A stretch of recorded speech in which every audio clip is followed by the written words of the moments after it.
There's a lot of tradition in these boxes, a tradition of technological excellence that spans more than 50 years. It began at a time when America relied on Packard Bell radios for information and entertainment. Then, Packard Bell pioneered television sets and stereophonic sound. And Packard Bell engineers helped launch America's space effort.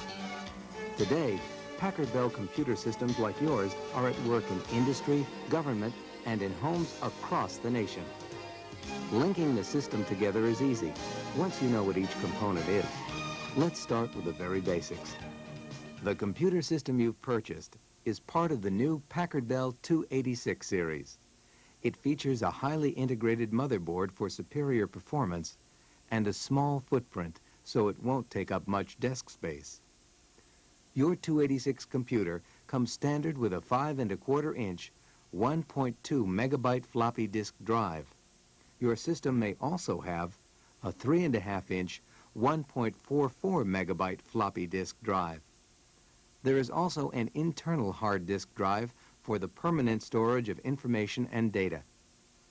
This light, marked HDD, will indicate when the hard drive is in use. Your 286 computer is equipped to run at 2 speeds. In the standard speed, the computer will operate at 6 megahertz. In the fast speed or turbo mode, the computer will operate at 12 megahertz. A simple keyboard command will allow you to go back and forth between the 2 speeds. This light will indicate when you are in the turbo mode. When you turn the system on, it will automatically switch to the turbo 12 megahertz speed. Now let's turn the system around.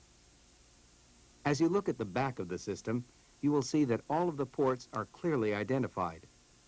First, there's the keyboard port, marked KBD. Next to it, you will see the dedicated mouse port for a PS2 style mouse. If you purchase a mouse with a PS2 connector, it will plug in here. 2 serial ports are built in for use with a modem, mouse, printer, or other accessory which requires the use of a serial port. The parallel port is where you would normally plug in a standard Centronics parallel printer data cable. The video port is here. This is where you will plug in your monitor cable. You will also notice 3 open expansion slots available for use with game ports, an internal modem, or any special purpose expansion board. Now, you're ready to connect the system together. First, plug the keyboard into the keyboard port. Next, plug your monitor cable in here. If you have a monochrome, CGA, or EGA monitor, you will use the 9-pin connector. If you have purchased a VGA monitor with your system, then you will use the 15-pin connector here. Be sure to tighten the screws on the connector. The power cord for the monitor can plug into any standard wall outlet.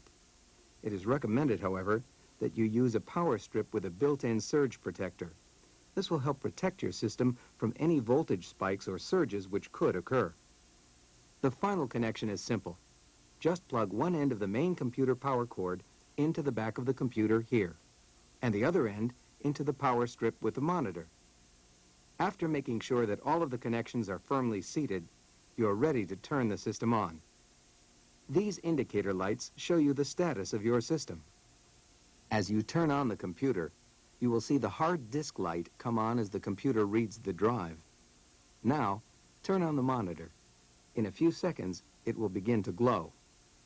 As your system warms up, it checks to see if all of the components are working correctly. If your computer indicates a hard disk boot failure, it means that your hard drive has lost its format. You will need to refer to your MS-DOS 4.01 User's Guide to reload the operating system software onto the hard drive. Read the manual carefully, and you will be able to reload all of the necessary information into your system.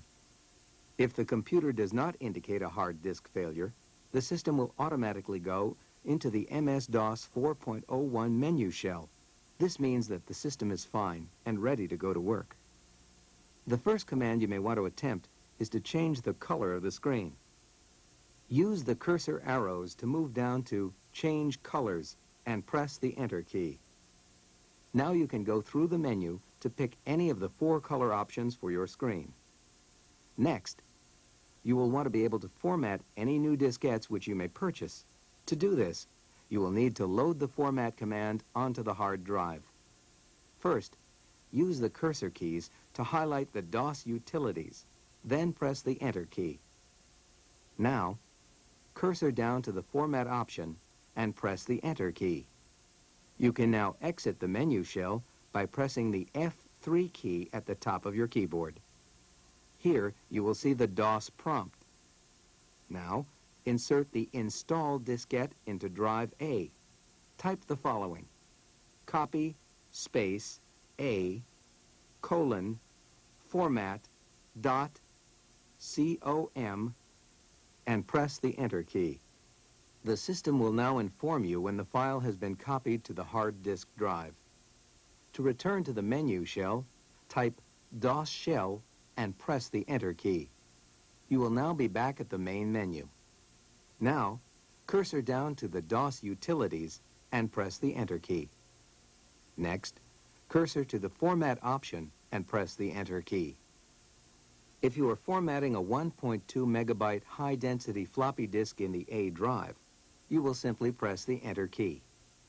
The system will then instruct you to insert the new diskette into the A drive and to press the Enter key when ready. If, however, you are formatting a 360K double-density floppy disk in the A drive, you must also add the switch /4 and then press the Enter key. When formatting a 720K double-density floppy disk in the B drive, you must also add the switch /N:9 space /T:80. If you are formatting a 1.44 megabyte high-density floppy disk in the B drive, you can simply press the Enter key after designating the target as the B drive. Upon completion of the format procedure, the system will give you the option of entering a volume label for your new diskette. Then you will have the option of formatting another diskette or leaving the format procedure. The next command will involve duplicating a diskette. This command is called a disk copy. This command can only be performed when both the source and the target diskettes are of the same capacity. For example, a 360K diskette can only be disk copied to another 360K diskette.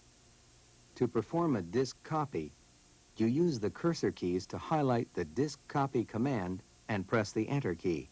If you are disk copying to A drive, press Enter again. If you are disk copying to B drive, type B: and press the Enter key. Note that in the dialog box, you will have the option for using the help screen by pressing the F1 key. This help lesson is available for all of the different functions performed through the DOS shell. To gain access to the information on the C or D drive, you will need to enter the file system.